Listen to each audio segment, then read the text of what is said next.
Astaghfirullahaladzim. Allahumma salli ala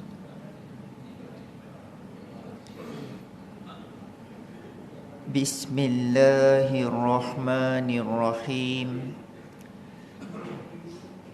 Assalamualaikum warahmatullahi wabarakatuh.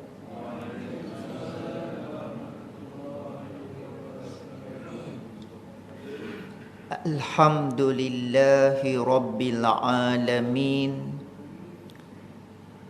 Wa bihi nasta'in. Wassalatu wassalam ala sayyidil mursalin Sayyidina wa nabiyyina wa habibina wa syafi'ina wa maulana Muhammad wa ala alihi wa ashabihi wa man tabi'ahum bi ihsanin ila yaumiddin. Radina billahi rabba wa bil islami dina wa bi Muhammadin nabiyyan wa rasula bi rahmatika ya arhamar rahimin. Walhamdulillahi rabbil alamin. Yang dihormati, yang dimuliakan barisan pentadbir Surau An-Nur, Al-Fadil Tuan Imam, Tuan Bilal dan semua ahli jawatan kuasa surau. Seterusnya yang dikasihi lagi dirahmati Allah, sidang hadirin hadirat, muslimin, muslimat, tuan-tuan, puan-puan sekalian. Mudah-mudahan kita semua bakal-bakal ahli syurga Allah Ta'ala. Alhamdulillah, setinggi-tinggi rasa syukur kita panjatkan kehadrat Allah Subhanahu wa Ta'ala. Di mana di pagi subuh yang penuh ketenangan ini, Allah lembutkan hati kita, dapat sama-sama kita hadir ke surau untuk melaksanakan pengabdian diri kita kepada Allah Subhanahu wa Ta'ala. Dan orang yang suka datang rumah Allah, gelarannya tak lain tak bukan duyufur Rahman. Dialah tetamu Allah Ta'ala. Bukan semata-mata orang pergi haji, bukan semata-mata orang pergi umrah. Orang yang ulang alik ke rumah Allah, itulah gelaran bagi kita, duyufur Rahman, tetamu-tetamu Allah Subhanahu wa Ta'ala. Salam perkenalan, salam ukhuwah daripada saya, Ustaz Farhan. Saya tinggal di Ampang, Selangor, menggantikan Ustaz Farid yang tak dapat hadir pada pagi ini. Jadi sidang jemaah, hadirin hadirat yang dikasihi lagi dirahmati Allah, sekurang-kurangnya kita datang rumah Allah pada pagi ini melaksanakan dua kefarduan para jamaah. Kefarduan yang pertama yakni solat fardu subuh. Lebih-lebih lagi kita lakukan secara berjamaah. Sabda baginda Nabi sallallahu alaihi wasallam, hadis yang popular yang kita dah hafal mungkin, man shallas subha fi jamaah faka'annama shallal laila kullah, atau kama qala Rasul sallallahu alaihi wasallam. Barang siapa yang subuhnya berjamaah, pahalanya apa tuan-tuan? Seperti dia beribadah sepanjang malam.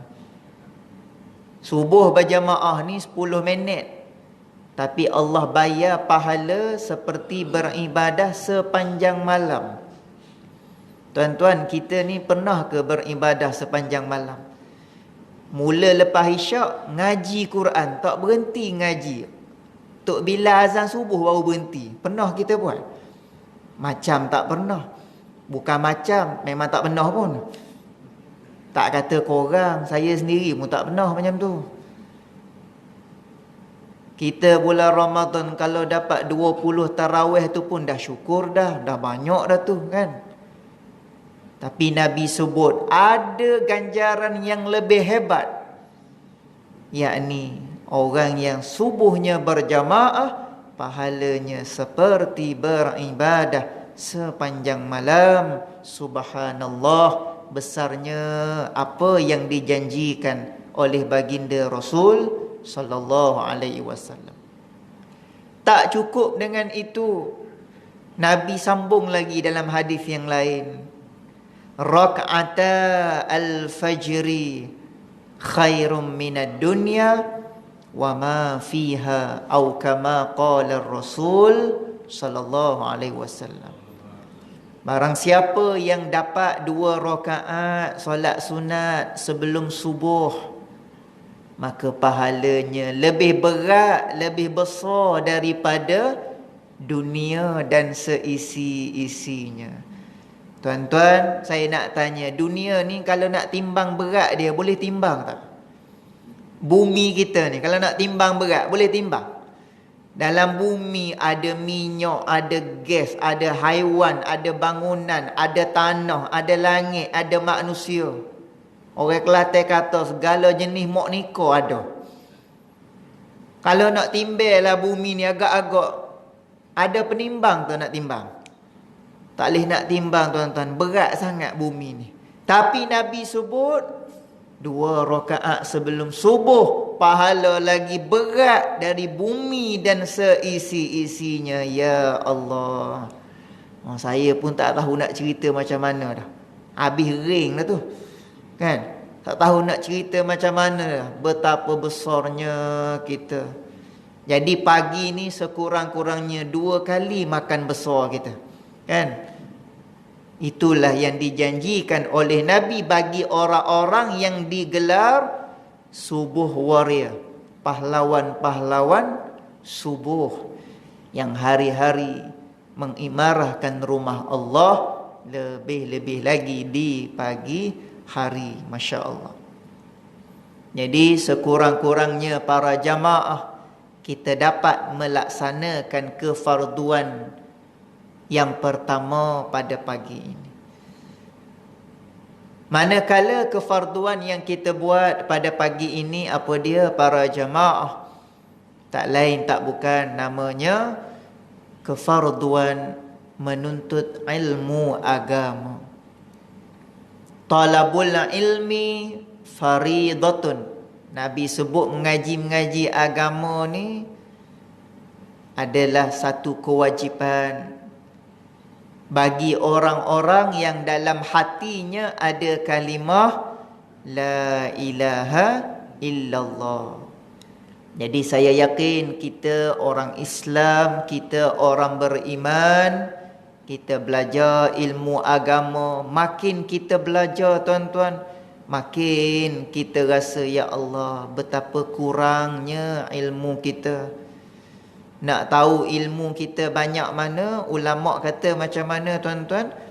Kita pergi di tepi laut, kita celup sepotong jari kita dalam lautan, kita angkat jari kita yang menitik air dekat jari, itulah ilmu kita.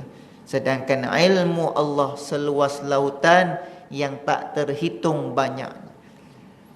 Kalau kita buka surah Luqman tuan-tuan, dalam Quran ada surah Luqman. Allah Ta'ala berfirman, A'udzu billahi minasyaitonir rajim.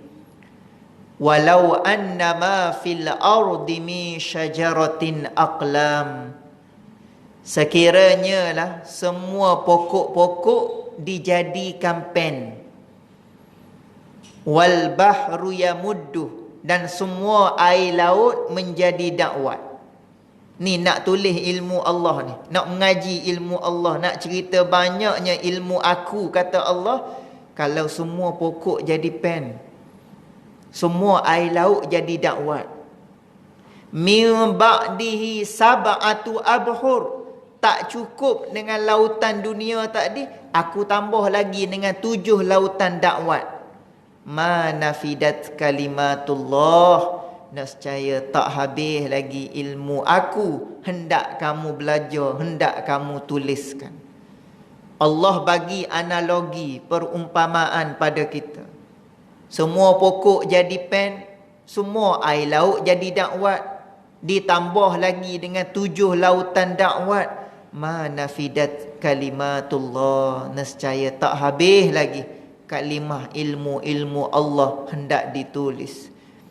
Jadi sebab itulah menuntut ilmu ni Nabi sebut menjadi kewajipan bagi kita, supaya kita belajar dan dalam masa yang sama kita menghampirkan diri kepada Allah Subhanahu wa ta'ala.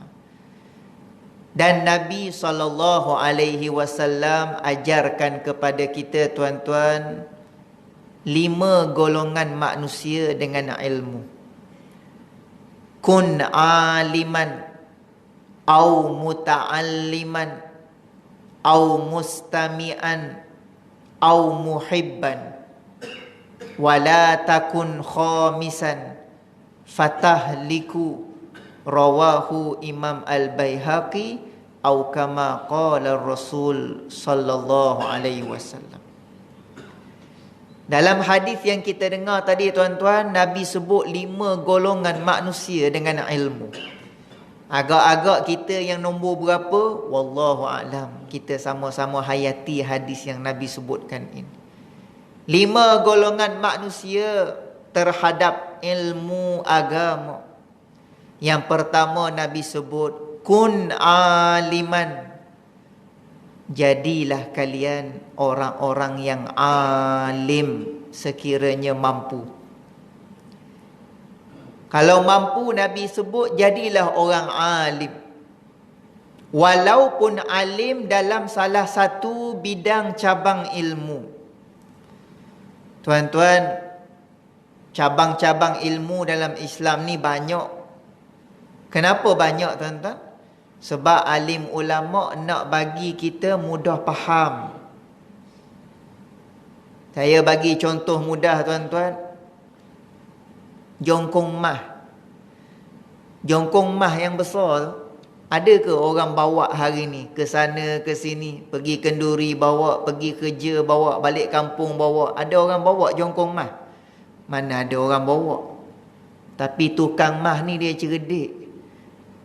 Dia nak bagi orang senang bawa, dia buat macam mana? Daripada jongkong yang besar tu dia kecil-kecilkan. Maka keluarlah cincin mah, keluarlah rantai mah, keluar subang mah, jadi dinar mas. Bila dikecil-kecilkan, mudah tak orang nak bawa? Mudah, orang boleh bawa ke mana-mana. Begitulah dengan ilmu. Quran hadis ni dia besar, tuan-tuan. Kita nak bawa dak kat cetang kita. Kita nak bawa, ya Allah, satu benda yang berat. Macam mana alim ulama nak mudah umat Islam, masyarakat nak bawa? Daripada Quran hadis yang besar, alim ulama pecahkan. Keluar ilmu tauhid, keluar ilmu fiqh, keluar tasawuf, tubi ilmu faraid, ilmu tajwid, ilmu tafsir, ilmu hadis. Bila dipecah-pecahkan, mudah tak orang nak belajar? Malam ni mengaji tauhid, malam esok mengaji tafsir, malam lusa mengaji sirah. Mudah orang nak amal, nak bawa. Begitu nak cerita betapa fikirnya alim ulama pada kita.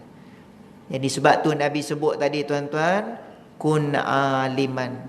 Kalau mampu, jadilah kamu orang yang alim. Walaupun alim dalam salah satu cabang ilmu tadi. Ustaz ni hebat dia dalam tasawuf. Orang ni, penceramah ni hebat dia dalam ilmu hadis. Masing-masing ada cabang dia. Itu pun tak apa dah tuan-tuan. Cuma Imam Syafi'i pesan pada kita. Imam Syafi'i kata nak jadi orang alim, lan tanalal ilma illa bisittatin tuluz zaman. Nak jadi orang alim syaratnya apa dia? Biar lama tempoh mengaji. Tuluz zaman. Mengaji dekat Mekah 15 tahun. Mengaji dekat Madinah 10 tahun. Pergi ke Taif, mengaji lagi di Taif. Akhirnya meninggal dunia di Taif. Siapa dia tuan-tuan? Ulama kita lah, Tok Syekh Daud Al-Fatani. Kita duk baca hari ni. Kita baca kitab Muniyatul Musalli. Kita duk baca kitab Sulamul Mubtadi. Pengarang kitab mengaji dekat Mekah punya lama. Meninggal dunia di Taif. Tuan-tuan, kalau pergi umrah hari ni, orang akan ambil lah package Taif biasanya.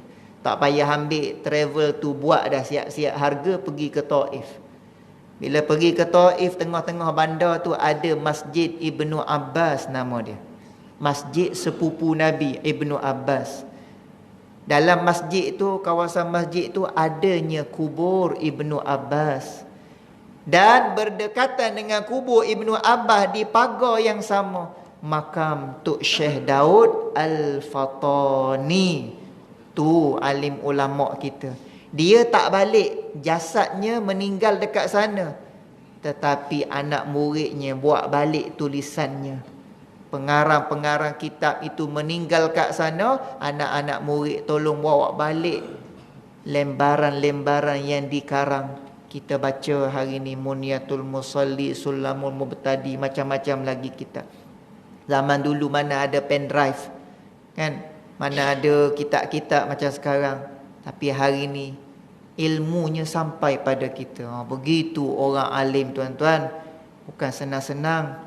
Kuburnya berdekatan dengan kubur sepupu Nabi Abdullah ibnu Abbas, yang Nabi pernah doa pada dia. Tuan-tuan belajar kitab tafsir hari ni. Kitab tafsir kan banyak kat dunia ni. Tafsir nombor 1 apa dia tuan-tuan? Level nombor 1 tafsir dalam dunia. Banyak kan tafsir. Tafsir Al-Azhar, tafsir Ibnu Katsir, tafsir As-Sabuni, tafsir Al-Muni, tafsir Ar-Rahman. Macam-macam kitab tafsir. Tetapi level nombor 1 namanya tafsir Ibnu Abbas. Sebab Nabi pernah doakan Ibnu Abbas waktu kecil kan, Allahumma faqihhu fid din wa 'allimhu ta'wil. Waktu Ibnu Abbas ada ayat-ayat Quran orang lain tak boleh tafsir, tapi dia boleh tafsir. Sebab Allah bagi anugerah ilmu, barakah doa direct Nabi kepadanya waktu dia kecil. Jadi tuan-tuan, begitu orang alim, lama tempoh pengajiannya. Dia pergi Jordan 6 tahun. Terbang pula ke Mesir 5 tahun. Singgah di Yaman 4 tahun. Balik-balik ke tanah air, jadi alim ulama, jadi panduan masyarakat. Begitu contoh orang alim, lamanya tempoh pengajiannya tuan-tuan. Imam Syafi'i rahimahullahu ta'ala. Tuan-tuan, Imam Syafi'i ni kita tahu hebat kan? Ada kawan Imam Syafi'i, kehebatan kawan dia ni mirip Imam Syafi'i. Sampaikan orang panggil kat kawan dia ni second Syafi'i, Imam Syafi'i kedua. Namanya siapa dia tuan-tuan? Imam Al-Muzani rahimahullahu ta'ala. Imam Al-Muzani ni orang panggil photostat, fotokopi Imam Syafi'i. Sebab kehebatan dia, kealiman dia. Imam Syafi'i kita tahu 7 tahun 30 juzuk Al-Quran dalam dada hafal. 10 tahun kitab Muwatta' Imam Malik, beribu hadis kitab Muwatta' dia ingat dalam kepala dia Imam Syafi'i. Umur 15 tahun Imam Syafi'i naik jadi mufti. Umur 15 tahun tingkatan 3. Budak-budak sekarang tingkatan 3 duk main latu-latu kat pasar malam. Kan? Allah jauh beza kan. Nak cerita tu hebat Imam Syafi'i, tapi kawan dia tu mirip kehebatan dia. Sampaikan anak murid dia kata apa? Imam Al-Muzani ni dia baca kitab Imam Syafi'i. Imam Syafi'i dia tulis kitab usul fiqh yang pertama, tuan-tuan.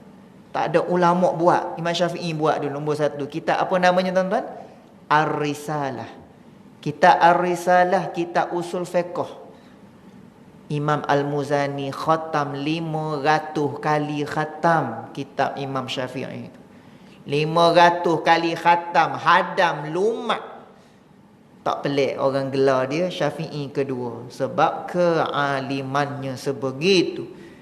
Imam Al-Muzani meninggal umur 89 tahun, panjang umurnya, diabdikan diri untuk belajar agama Allah Ta'ala. Nak ceritanya apa? Nak jadi alim lama tempoh pengajian. Imam Syekh Ismail bin Umar Al-Buhairi rahimahullahu ta'ala, salah seorang ulama hadis, tuan-tuan. Dia ni, tuan-tuan, sebelum dia mengajar kitab Sahih Muslim, dia khatam 20 kali khatam Sahih Muslim. Sahih Muslim tu 20 kali khatam. Yang hebatnya dengan 20 orang guru-guru yang berbeza. Dia habis khatam tu, lepas tu baru dia mengajar. Nak ceritanya begitu alim lama tempoh pengajian. 20 kali khatam, tuan-tuan. Kita ni kalau mengaji kitab sekali khatam pun dah bangga dah kita. Kan? Woi, habis sekali khatam, esok puluk kuning, lem sheng, segala jenis kita jamu kan. Orang kata kesyukuran tu baru sekali khatam. Itu pun 4-5 tahun juga nak habis tu. Dia ni 20 kali khatam Sahih Muslim, lepas tu baru dia mengajar. Nak ceritanya alim lama tempoh pengajian. Beza dengan orang sekarang. Sebulan belajar dekat TikTok, sebulan dia belajar dekat YouTube. Oh, lepas bulan tu pandai dah bagi fatwa itu, fatwa ini. Kan, jawab soalan agama secara live. Saya kan influencer, saya kan pempengaruh, saya kan ramai follower. Apa salahnya saya jawab buat macam tak ada apa-apa. Dah lah mengaji sebulan, tak mengadap pun, tak talaki pun, tak pergi pondok pun, duk mengaji kat YouTube, dekat TikTok. Oh, dah pandai dah, berani dah jawab-jawab soalan haid, jawab soalan nifah. Bila salah tu kan malu muka. Kan? Nak ceritanya kenapa gelojoh nak jadi alim? Kenapa jadi cepat nak naik jadi orang yang dipandang tinggi dengan kealiman? Tak payah. Kerana orang sebegitu dia melanggar garis tengah yang Imam Syafi'i kata tadi, tuluz zaman. Imam Syafi'i sebut biar lama tempoh pengajian supaya kamu menyelam sebenar-benar dalam lautan ilmu. Jadi nak ceritanya, tuan-tuan, begitu orang alim menjaga kealimannya. Jadi subhanallah, kalau kita rasa tak mampu, tuan-tuan, tak apa. Kan Nabi sebut 5 tadi. Tak mampu jadi alim, kita jadilah orang yang kedua. Siapa dia, tuan-tuan? Orang kedua, au muta'alliman, kata Nabi. Tak mampu jadi orang alim, jadilah orang muta'allim, orang yang mengaji dengan orang alim tadi. Jadi saya yakin, tuan-tuan, kalau kuliah subuh pun boleh datang ramai-ramai macam ni. Kuliah maghrib, apatah lagi. Kan? Jadi kita ni sekurang-kurangnya pangkat nombor 2 ni kita dapat sekurang-kurangnya. Kita ni orang-orang muta'alliman. Walaupun bukan di pondok-pondok, walaupun bukan di pesantren, walaupun bukan di pusat tahfiz, mahat tahfiz, tetapi surau An-Nur ini menjadi tempat muta'alliman kita. Allahu Akbar. Sepanjang hayat kita, tuan-tuan, kita belajar ilmu Allah. Kita syukur pada Allah dapat mengaji. Jangan sampai Allah tarik nikmat, sama ada nikmat kesihatan ataupun nikmat nyawa, ataupun kita tengok saudara mara kita di Palestin, Allah tarik nikmat, hilang tempat pengajian bagi mereka, tuan-tuan. Sedih kita minggu lepas, Menteri Pendidikan Palestin Gaza, kan, bila Menteri Gaza bagi tahu sistem muta'alliman dah tamat dah, sebab semua anak-anak murid telah syahid, terkorban. Allahu Akbar. Kalau ikut statistik semalam, 11,100 orang meninggal, 11,100 orang berkain kafan syahid. Itu yang berkain kafan. Yang jenazah yang duduk celah-celah bangunan, yang runtuhan-runtuhan tu tak terkira lagi, tuan-tuan. Allahu Akbar. Dan kalau kita tengok berita 5 jam tadi, kan, hospital yang paling besar di Gaza, Hospital Asy-Syifa, habis kena bom, kan. Nak ceritanya keadaan, apa perasaan kita? Hilang nikmat muta'alliman itu bila Allah uji dengan sesuatu yang Masya Allah, kan, menyebabkan kita umat Islam, kita bantulah dengan apa yang kita mampu, dengan doa, dengan kunut nazilah, ataupun mampu boikot, kita boikotlah apa yang kita mampu. Tapi jangan sampai surau pun dia boikot. Ni surau masjid pun dia boikot, tak pergi juga, kan. Allahu Akbar. Bukan setakat kedai makan yang boikot saja tak pergi, dengan surau-surau pun dia boikot. Ni tak cerdik punya orang, kan. Jadi nak ceritanya, tuan-tuan, begitu keadaannya. Macam mana kita umat Islam tak sedih? Statistik dikeluarkan oleh Shihab Center minggu lepas. Bom yang dijatuhkan di Gaza lebih daripada 10,200 biji bom dah dijatuhkan. Dan kekuatan bom itu 2 kali ganda lebih kuat daripada bom atom Hiroshima dan Nagasaki lagi. Kan, boleh bayang keadaan umat Islam kita di sana. Kalau tak terlintas apa-apa perasaan, orang Kelantan kata kerah pedas sungguh. Kalau tak rasa apa-apa lagi, tak rasa sedih, tak rasa lagi kezaliman mereka, jenis tak tahu nak cakap apa lah, kan. Jadi kita sebagai umat Islam, kita sedar keadaan itu menyebabkan Masya Allah, Subhanallah, kita ini syukur pada Allah. Negeri Selangor kita ini negeri yang paling imarah majlis ilmu muta'alliman. Tuan-tuan, kenapa Zionis nak sangat Al-Aqsa? Kenapa dia nak sangat Al-Aqsa? Kerana Al-Aqsa itu kita tahu dulunya Al-Aqsa kota muta'alliman, bukan orang biasa-biasa. Tempat Nabi-Nabi, Rasul-Rasul duk mengajar, duk mengaji kat situ. Al-Aqsa tu, Nabi kan ramai, tuan-tuan. Imam Ibn Katsir sebut Nabi ni ada 124,000 orang Nabi. Daripada 124,000, berapa yang duduk dekat Al-Aqsa? Beratus, beribu, duk mengaji, duk mengajar. Cuma Nabi-Nabi ini ada yang diberikan suhuf, lembaran-lembaran. Yang diberikan kitab tak ramailah, 4 orang Nabi dan Rasul. Tapi suhuf-suhuf tu ramai, banyak yang diberikan. Sebab itulah, tuan-tuan, Zionis nak sangat Al-Aqsa ni. Sebab Al-Aqsa ni dia 4 segi tu, tuan-tuan, kan. Al-Aqsa, dalam Al-Aqsa tu dia ada 5 buah masjid. 2 masjid atas tanah yang kita nampak hari ni. Yang kita tak nampak 3 lagi yang duduk bawah tu, underground. Yang tu yang Zionis nak sangat tu. Yang kita nampak hari ni Masjid Kubah warna emas, Dome of Rock, ataupun dipanggil Masjid As-Sakhrah, yang ada batu tergantung kat tu. Dan yang kita nampak hari ni tepi dia sikit, Masjid Al-Qibli yang kubah hitam tu. Yang kita tak nampak, yang Yahudi nak tu, yang bawah tanah, namanya Masjid Al-Marwani, Mihrab Masjid Siti Maryam namanya. Yang kedua Masjid Ar-Rahmah. Dan yang ketiga yang paling Yahudi nak, namanya Masjid Maktabah Hittiniyah.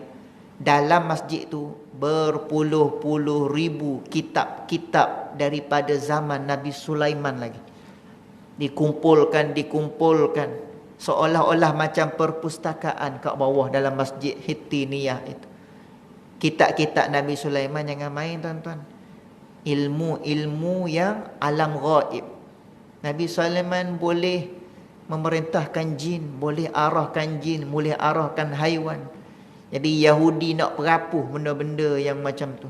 Sebelum Big Boss Dajjal dia keluar nanti. Dajjal keluar diiringi oleh berpuluh ribu orang Yahudi. Lalu sebelum Big Boss dia keluar, Yahudi nak hapuskan dulu benda-benda ilmu-ilmu sebegitu milik orang Islam.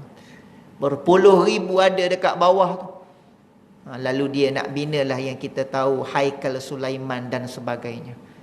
Jadi Masya Allah, maknanya tuan-tuan, Al-Aqsa, tempat kota muta'alliman, tempat mengaji, tempat ibadat, kiblat umat Islam. Tapi hari ini kerana peperangan dan sebagainya, maka hilang tempat itu. Sekadar pergi jenguk ziarah je lah, kan? Yang mampu pergi semayang. Sekarang tak boleh masuk dah lah dalam keadaan genting sekarang. Nak ceritanya, Masya Allah, Subhanallah, kita syukur pada Allah menjadikan negeri kita, tempat kita muta'alliman, kita belajar sepanjang hayat. Tak mampu jadi yang kedua tuan-tuan, tak apa, kita jadi orang ketiga. Nabi sebut yang ketiga siapa? Au mustami'an, yakni jadilah orang yang mendengar ilmu disampaikan. Dia nak jadi alim, dia tak mampu. Dia nak datang surau, nak dengar kuliah tazkirah, dia tak sempat. Sekurang-kurangnya masuk kereta pergi kerja, balik kerja, dia dengar tazkirah-tazkirah dekat radio ke, dekat CD ke. Duduk kat rumah saja-saja, buka rancangan-rancangan agama, dengar perkongsian-perkongsian agama, kalimah-kalimah Allah diajarkan. Itu pun dah jadi orang baik dah. Sebab itulah tuan-tuan, Allah sebut dalam Quran, wallahu akhrajakum min butuni ummahatikum la ta'lamuna syai'a. Allah sebut, akulah Allah yang mengeluarkan kamu dari perut ibu kamu dalam keadaan kamu tak tahu apa-apa.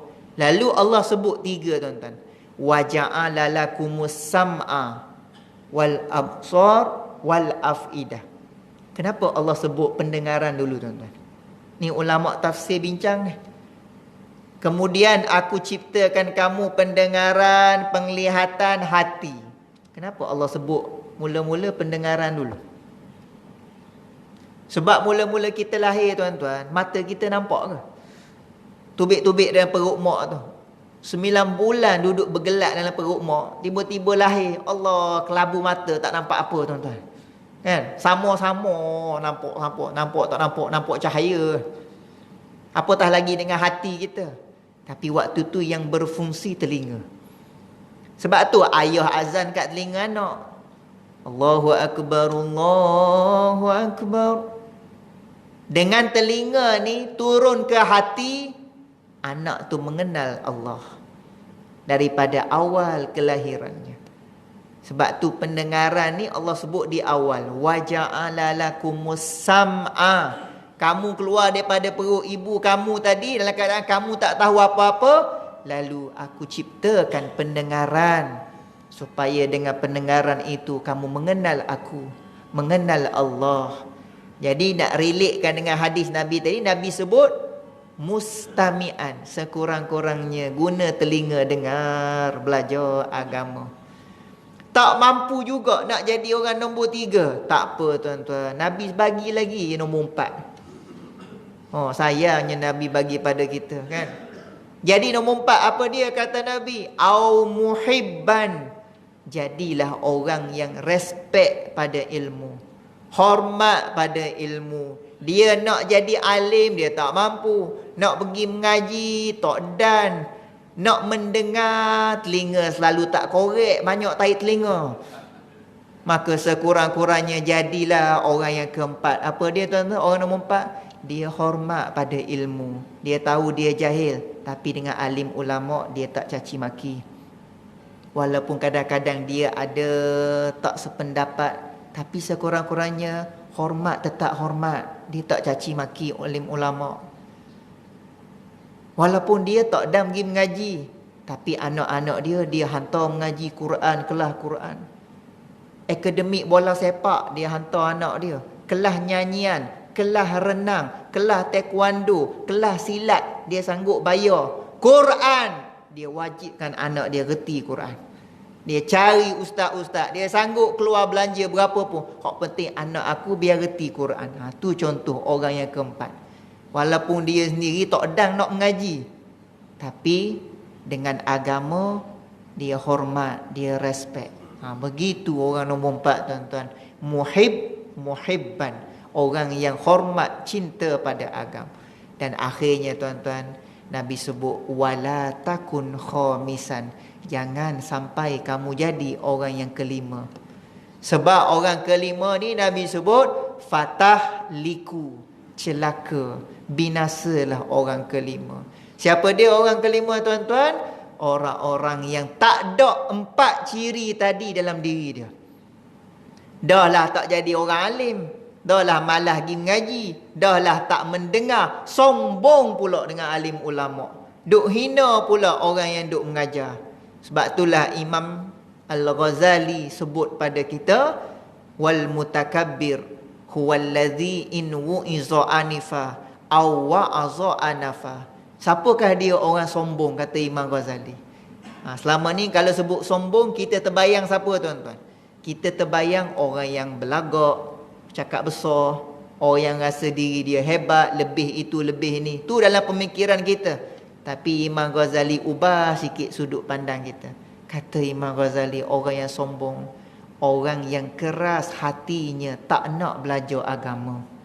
Dan bila diajarkan agama kepadanya, dia marah, dia benci pula pada orang yang mengajarkan agama tersebut. Allahu Akbar. Jadi orang beginilah, tuan-tuan, yang Nabi sebut orang kelima. Celaka dan binasalah sebab dia sombong nak belajar agama Allah, sengaja menjahilkan dirinya sendiri. Sedangkan Allah bagi segala macam nikmat kepadanya. Kita dengar tadi tuan imam kita baca, fabi ayyi ala'i rabbikuma tukadziban. Kenapa Allah sebut 31 kali perkataan fabi ayyi ala'i rabbikuma tukadziban dalam surah Ar-Rahman? Seolah-olah ada benda lah Allah nak bagi tahu. Nikmat aku mana lagi yang kamu nak dustakan? Itu terjemahan yang lembut. Kalau terjemahan kasar sikit apa dia? Manusia, tak cukup apa lagi? Apa benda lagi yang kau tak cukup? Macam-macam dah aku bagi dah. Tu kalau terjemahan kasar sikit. Allah tanya kita, nikmat aku mana lagi yang kamu tak cukup? Aku dah bagi belaka dah. Semua benda dah aku bagi. Tapi tak nak mengaji lagi. Tak nak lagi belajar agama. Maka di situlah timbul kemurkaan Allah bagi orang-orang yang darjat yang kelima tadi Nabi sebut. Jadi wala'iyatu billahi min dhalik. Jadi tuan-tuan sidang jemaah, saya yakin daripada 5 golongan itu, sekurang-kurangnya kita nombor 2 kita mendapatkannya bila kita suka datang kuliah-kuliah, suka join pengajian-pengajian, daurah-daurah ilmu, insya-Allah tuan-tuan, yarfa'illahu allazina amanu minkum wallazina utul ilma darajat. Pasti Allah mengangkat darjat kita orang menuntut ilmu dengan darjat yang tinggi di sisi Allah Subhanahu wa ta'ala. Jadi begitulah tuan-tuan para jamaah, mudah-mudahan sedikit sebanyak apa yang kita dengar pada pagi ini menjadi pedoman, menjadi motivasi untuk saya dan tuan-tuan. Kita sama-sama belajar dan belajar agama. Utlubul ilma minal mahdi ilal lahdi. Belajarlah kita daripada buayan sampai ke liang lahat. Itu kata-kata para alim ulama yang mengajarkan agama pada kita. Jadi sekian daripada saya, Ustaz Farhan. Kalau ada terkasar bahasa, tersilap bicara, saya mohon ampun, mohon maaf. Panjang umur, murah rezeki. Kita jumpa di lain pertemuan. Usikum wa nafsi bitaqwallah. faqad fazal muttaqun. Aqulu qawli hadha wa astaghfirullahal azim li wa lakum. Bismillahirrahmanirrahim. Subhanakallahumma wa bihamdik asyhadu an la ilaha illa ant astaghfiruka wa atubu ilaik. Allahumma akhir hayatana bil kalimah la ilaha illallah Muhammadur Rasulullah. Allahumma a'izzal Islam wal muslimin wa adhillash syirka wal musyrikin wa dammir a'da'aka a'da'ad din. Allahumma ansuril Islam wal muslimin wal mujahidin wal mustad'afin fi Palestin wa fi Gaza wa fi Masjidil Aqsa wa fi kulli makan wa zaman wa fi kulli ardil Islam bi rahmatika ya arhamar rahimin. Wa sallallahu ala nabiyyina Muhammad wa ala alihi wa sahbihi wa baraka wa sallam walhamdulillahi rabbil alamin. Sekian wallahu alam. Terima kasih semua para jamaah. Wassalamualaikum warahmatullahi wabarakatuh.